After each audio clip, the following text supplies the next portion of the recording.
So an absolutely terrible year for Marvel Studios just got worse with the announcement of the Jonathan Majors verdict today. Majors had been involved in an ongoing legal battle with his ex-girlfriend, whom he had an altercation with outside of a nightclub. And today it was announced that Majors has been found guilty of assault in the 3rd degree and harassment related to that incident. Sentencing will take place at a later date, and Majors faces up to 1 year in prison. No, it wasn't me. It was the one-armed man.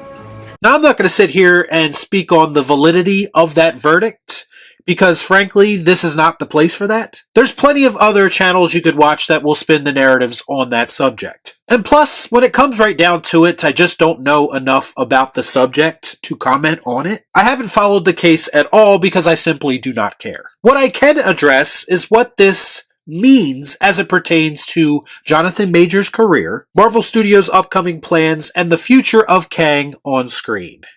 Let's discuss. Our content sucks. Our content sucks. I watch so you don't have to. All I'm offering is the truth, nothing more.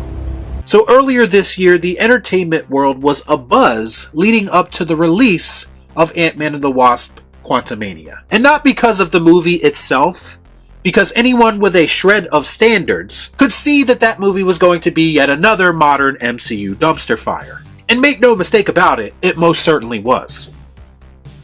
That's right, it stinks! The buzz for that movie involved the early praise for Jonathan Majors and his performance as Kang the Conqueror. I've said this before and I'll say it again here because it's relevant.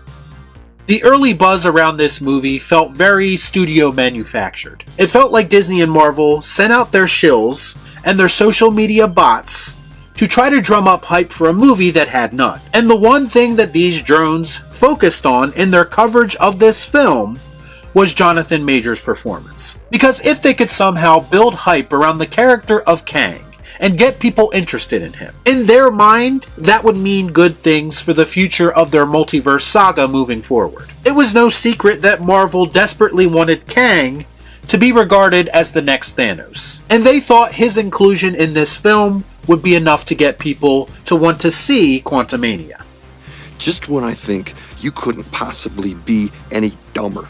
But Marvel Studios and their infinite knowledge did not anticipate the power of superhero fatigue. You see, it doesn't really matter what you're setting up for the future if people aren't interested in what you're doing right now. But Marvel Studios definitely wanted Jonathan Majors, and by extension, Kang the Conqueror, to carry this downtrending franchise into its next phase. The truth is that Disney and Marvel Studios bet it all on Jonathan Majors and Kang. In their eyes, he was the focal point of this franchise and something that they could build around. Now, as I've said many times on this channel, I thought Jonathan Majors' performance as Kang was vastly overrated. It was fine, but it was nowhere near the level of iconic that Marvel Studios wanted everyone to think that it was. Not to mention that it didn't do the new big bad of the MCU any favors in Quantumania from a storytelling perspective. It's a bold strategy, Cotton. Let's see if it pays off for him. As they had Ant-Man and friends basically dispatch of him in the most anticlimactic way possible. Let's look at it this way.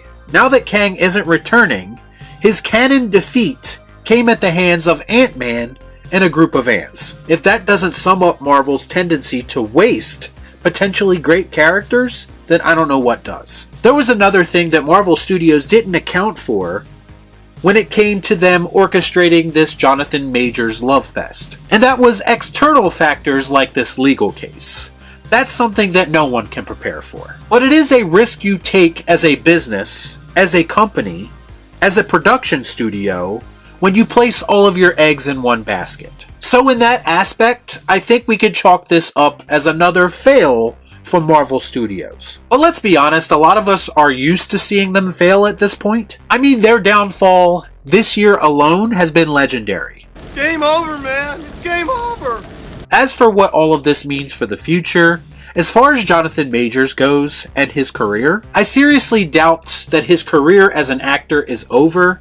If Chris Brown can beat the shit out of his girlfriend and still have a career after that, then anyone can. I think Majors will be just fine eventually, because let's face it, all of these things work a little differently in Hollywood. As for Major's time in the MCU, I think that's all but over. Disney wasted no time jumping off the Jonathan Majors hype train almost hours after this verdict was announced. They were waiting for confirmation and they got it. And they immediately fired Jonathan Majors accordingly. And according to reports, they are starting to refer to Avengers Kang Dynasty internally as Avengers 5.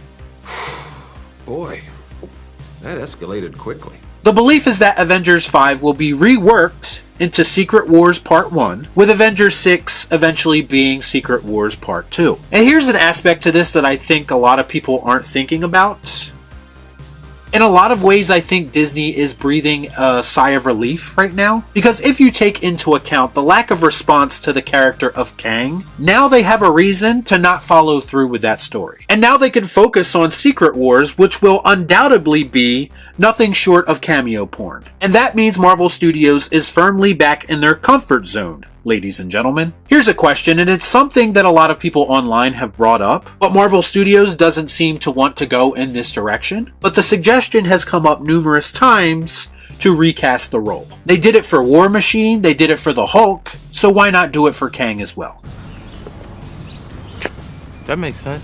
Well, similar to the recast T'Challa movement, the recast Kang movement is falling on deaf ears. That's now 2 high-profile characters not being recasted in the MCU. Not a good look for a company who preaches certain initiatives in the public eye. And you wonder why a lot of people feel like those initiatives are disingenuous. The truth is that both roles could have easily been recasted. Yet Marvel, for whatever reason, seems content moving on without these characters. Doesn't say much for how they view those characters overall, now does it? Are they trying to avoid uncomfortable conversations that will come along with these recastings? Probably. From a PR standpoint, I guess they thought this was the easier route to just avoid it altogether. But sometimes when making films, you have to make difficult decisions for the better of your project. And I think recasting these roles would give the appearance of stability. And recasting gives the appearance of stability that changing plans on the fly will never give. And what Marvel Studios needs right now more than anything is stability, because stability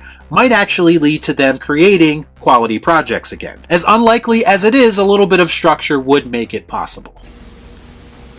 So you're telling me there's a chance? Listen, I'm gonna be honest, I had little to no interest in the character of Kang from Jump Street. To me, he's a downgrade from Thanos. And to me, if Marvel really wanted to move the needle, characters like Doctor Doom and Galactus, who are more recognizable, would have been the way to go. Marvel needs to stop trying to pull yet another Guardians of the Galaxy by trying to make more obscure characters that not a lot of people care about into household names, because it is simply not working anymore. You no longer have that same built-in audience that you had during the Guardians of the Galaxy days that will show up to watch anything you make. So in a lot of ways, Kang no longer being the focal point of this franchise because of the Jonathan Majors situation might actually end up being a blessing in disguise for Marvel. The universe has helped them dodge yet another unquestionable bullet. A bullet that would probably have set the franchise back further than they already are. But if I know Marvel, they will probably just find another bullet to dive in front of and put themselves right back in the same situation. You didn't see that coming. Bottom line, Kang is no more in the MCU. I firmly believe that Jonathan Majors will be fine and have a career resurgence at some point down the line when all of this dies down. And odds are Marvel is moving on to the next thing that they plan on misusing, underutilizing, or destroying as they desperately try to recapture the magic of their past success. Y'all be cool. Right on.